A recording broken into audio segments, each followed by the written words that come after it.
Ipinakilala ng Department of Social Welfare and Development o DSWD sa publiko ang e-news library na naglalaman ng lahat ng impormasyon, ulat, radio clips at mga panayam na nauugnay sa kagawaran.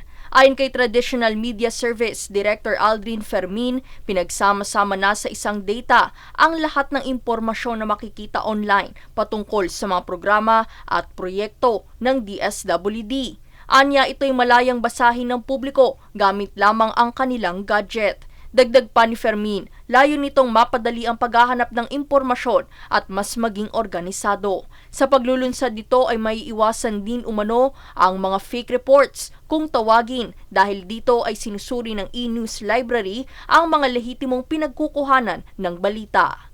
Ito pong ginawa natin para mas mapadali at mas mapabilis ang trabaho ng bawat isa sa atin sa loob ng DSWD at makakasiguro tayo na lahat ng mga balita ay naka-keep safe lahat yan at hindi na tayo mahirapan pang maganap.